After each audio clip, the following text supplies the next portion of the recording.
Yo, so what is up, mod? So today we're going to be starting a new series. I'm going to be playing every single Game of the Year winner, rate them all together and see which one is the best Game of the Year winner. And I know he'll be looking down on us, pleased at how we help the natives. Yes, they've lost their land, but they've gained access to heaven.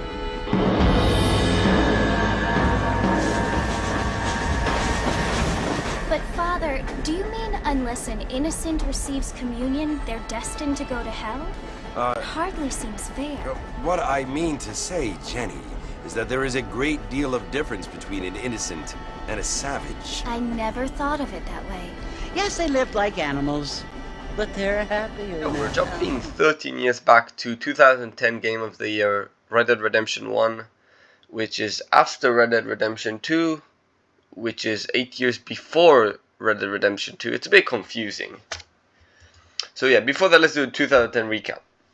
Bald men were dominating all across sports. Kobe won his final championship with the Lakers with a bunch of bozos. Iniesta scored a screamer in the 116th minute of the World Cup. And we got one light skin to rule them all. Bruno Mars was exploding across the pop scene. I was a baby, and the meme of the year goes to this guy. Obviously, we have a rapist in Lincoln Park. He's climbing in your windows. He's snatching your people up, trying to rape them. So y'all need to hide your kids, hide your wife, and hide your husband because they raping everybody out Let's there. talk about the games. 2010, the year of the sequels. We had Bioshock 2, which was kind of trash. Mario Galaxy 2, super well received, amazing game. The third in the Assassin's Creed series back when it was good. The third in the God of War series that was mediocre to good. Now it's amazing. Mass Effect 2 and FIFA 11 were published by EA. This was when EA were actually good and FIFAs would get like 80 comfortably on Metacritic. And if I had to choose my game of the year, Bakugan, Defenders Core by Activision. Okay, so how I rate the games I play is with 4 categories: story, gameplay, world, and quality. So as you can see, both the story and the world in this game got the full 100%, 25 out of 25 points. They're just memorable characters, beautiful world, deep world, great writing. You know, that's what you expect from Rockstar when they create a new world. It's amazing. My problem was the combat was quite bad. There is a weapon variety, yet I just used one weapon and they didn't feel unique enough. Mechanics are quite simple, controls are a bit old, replayability isn't great. Like, okay, you can sink another 10 hours after the 15 of the main campaign. Well, you know, how much poker can you play against NPCs? And graphics at a deductive point, which feels bad. The game is beautiful, but to today's standards, it doesn't hold up that well.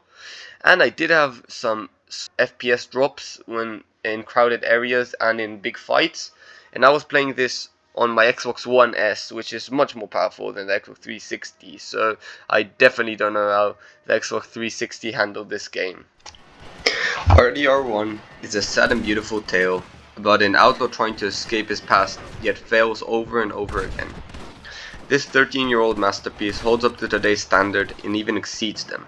This game shows how phenomenal world building, writing, and character design makes a game. The graphics are a bit old-fashioned, yet still are beautiful. This tale will stay with me, and this game has entered my top 5 favorite games of all time. I'm glad I played RDR2 before, because this steals the story about the last outlaw gang in the Wild West. RDR1 is deep, smart, and philosophical about society in the Wild West. Before we finish, if you have an older console or an Xbox, I recommend you to buy the original version and not the $50 remastered version, which is just bullshit. Because yeah, there's no difference. And finally, if you haven't played either RDR1 or RDR2, I recommend you to play the second one first, because the second RDR2 is a prequel to RDR1 and it will just feel more natural. And yeah, hope you enjoy, and next time we'll meet will probably be in 2011 Game of the Year, The Elder Scrolls Skyrim. Please tell me in the comments if you enjoy the video, and what you want to see from me as well. Thank you very much. Have a good one.